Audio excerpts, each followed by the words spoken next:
Today's other top story, what could be an historic opening with Iran. The man in charge of negotiating a nuclear deal, Foreign Minister Dr. Javad Zarif, is here live for an exclusive interview. First, let's go to ABC's chief foreign correspondent, Terry Moran, for more on a dynamic week of diplomacy. Absolutely, George. What we have seen this week represents the possibility of a stunning diplomatic breakthrough, but there is a lot of work to do. It was a week of head-spinning history in the making. Just now, I spoke on the phone with President Rouhani of the Islamic Republic of Iran. And so, with a 15-minute phone call, 34 years of bitter relations thawed ever so slightly. 1979 was the turning point. The Shah of Iran, a key American ally, toppled in a revolution, replaced by the fiercely anti-American Ayatollah Ruhollah Khomeini. And a few months later, the storming of the U.S. Embassy in Tehran. Enemies ever since. But the election of 64-year-old Hassan Rouhani in June has sparked hope. Rouhani has launched a charm offensive toward the West in speeches, on Twitter, and in interviews, including with Christiane Amanpour on CNN. I bring peace and friendship. So when he arrived in New York this week for a meeting at the UN, anticipation was running high, and Secretary of State Kerry met with his Iranian counterpart, Javad Zarif. But this new chapter is fraught with risks for both sides. After years of deceiving international agencies about its nuclear program, can Iran be trusted? President Obama seems skeptical. So the test will be meaningful, transparent, and verifiable actions. Another problem, Rouhani is not the ultimate power in Iran. Supreme Leader Ayatollah Khomeini is, as Rouhani made clear in his CNN interview. The Supreme Leader, I can tell you, has given permission for my government to freely negotiate on these issues. The next steps in this diplomatic journey are likely to be small ones, not big ones, confidence-building measures in advance of a meeting in October. Iran might agree to halt the enrichment of uranium to 20%, considered a dangerous threshold, could agree to release Western prisoners, including the American Christian pastor Saeed Abedini, and the U.S. could ease some sanctions. But, George, the bottom line is, after these historic headlines this week, now comes the hard part, the really hard part. And let's get more on that hard part now. Thank you, Terry. From Iran's foreign minister, Dr. Zarif, joins us now. Thank you for joining us. You know, good morning. Good morning. Welcome back to This Week. Your first time in 26 years. Yes. It's been a long time. And, you know, this week, analysts in the Middle East have called the events a game changer. One even likened it to the fall of the Berlin Wall. Is that your view? Has there been a fundamental shift in the relationship between the U.S. and Iran? Well, I think that we have taken the first steps to address an important issue both for Iran, for the United States, and for the international community, an issue which I believe should not have become an issue in the first place, but it has unfortunately become a global problem, and now we need to resolve it.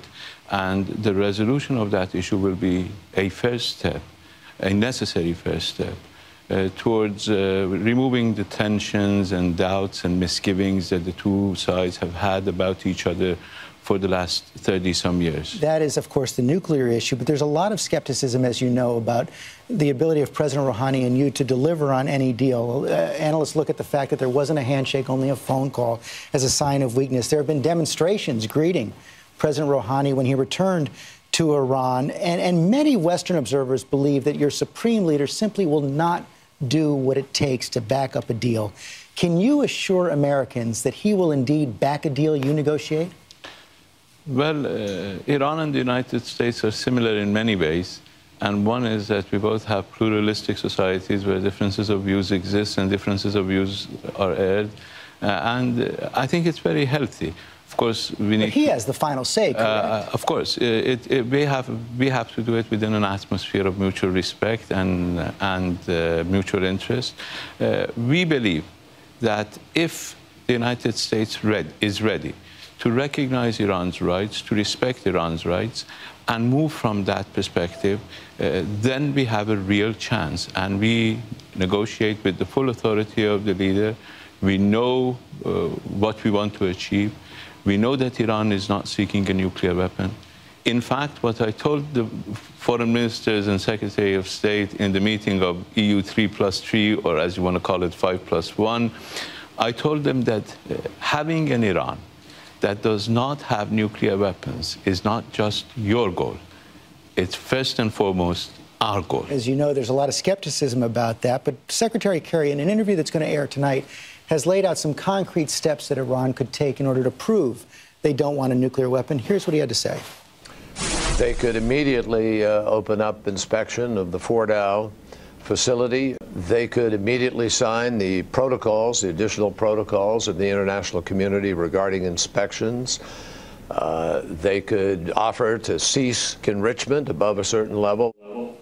Is Iran prepared to do that? Well, Iran is prepared to start negotiating. I'm sure Secretary Kerry does not want to dictate to us what we should or shouldn't do. We are willing to engage in negotiations. Of course, the United States also needs to do certain things very rapidly. What do you need from the U.S.? One is to dismantle its illegal sanctions against Iran that are targeting ordinary Iranians. Now, in spite of all the claims to the contrary, it is impossible to open a letter of credit from a bank to buy medicine for Iranian patients because there has been, in fact, blind sanctions against banks dealing with Iran. There has been a lot of arms twisting by the United States, not by the entire government, by certain elements within the U.S. government, which have tried to put pressure on ordinary Iranian people. And the ordinary Iranian people showed during the last election that they put their trust in the ballot box, they put their trust in the government, they want the government to deal with the rest of the world from a position of strength through flexibility, but insisting on the rights. So sanctions are not useful tool of implementing policy, and the United States needs to change that. I understand that's your demand, but in return, is Iran prepared to stop enriching uranium at the levels they are now enriching it? Iran is prepared to negotiate. You know, no country does or should negotiate on the air. But that's on the table? Negotiations are on the table to discuss various aspects of Iran's enrichment program. Our right to enrich is non-negotiable. But you don't need to enrich it above 20%, which is only used for military purposes. We do not need military-grade uranium. That is a certainty, and we will not move in that direction.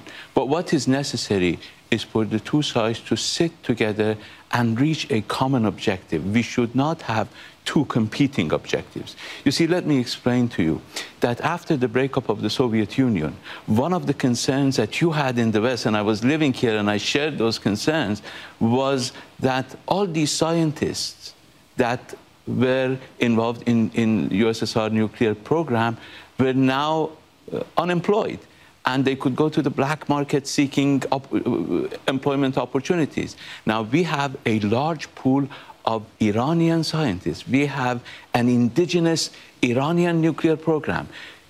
Israel cannot kill all our scientists. They have unfortunately assassinated some of them, and nobody has raised an eyebrow about it, which is a source of great concern for us, that the world, the United States, which is supposed to be against terrorism, is allowing terrorists to kill innocent Iranian scientists. But now, let me go to the issue and say that all these scientists, the best way to ensure that Iran's nuclear program will always remain peaceful is to make sure that these scientists operate in a facility or facilities that are observed by international observers, monitored by the International Atomic Energy Agency. Including surprise inspections? Oh, yeah. I mean, we already have surprise inspections.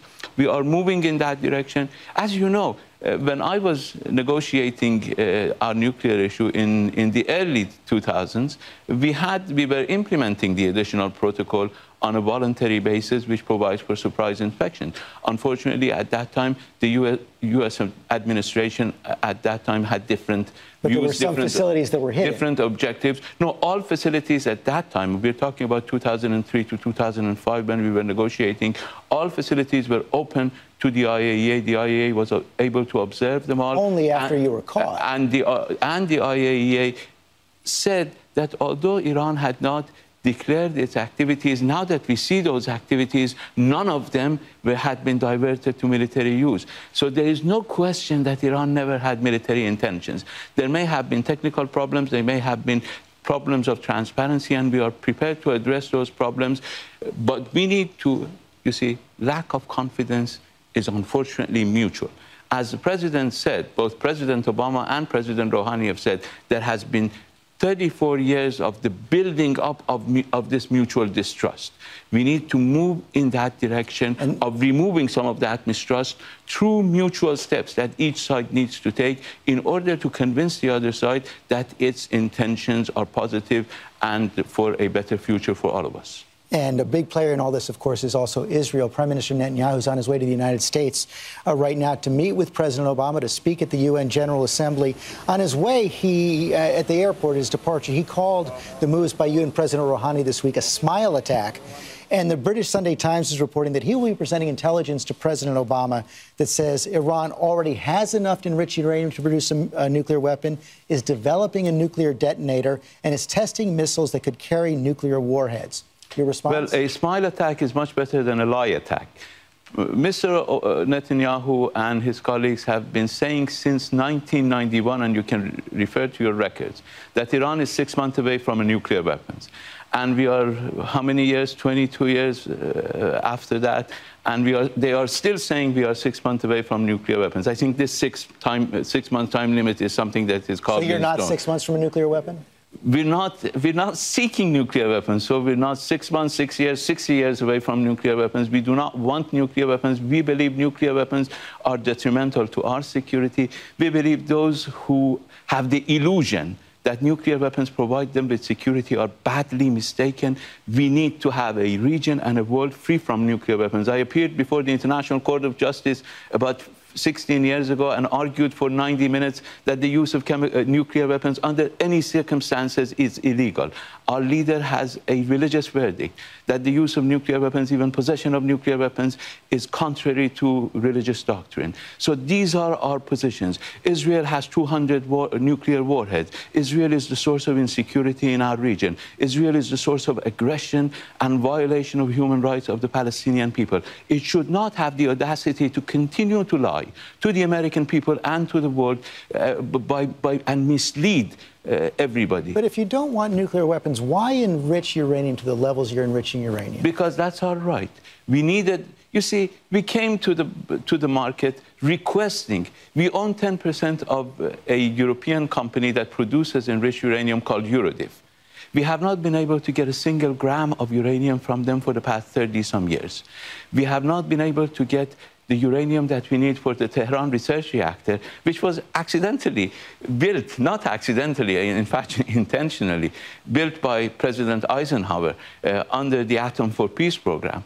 But not only the United States is not providing the fuel for that research reactor that it's itself built in Iran in the 1950s, it is preventing others from providing us with fuel. So what should we do? Should we lie down and die? No, we don't do that.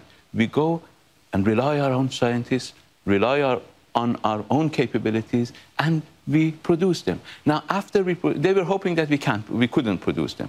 Now, and after we were able technologically to do it, now they say you shouldn't. You see, we cannot start history at the time of our choosing.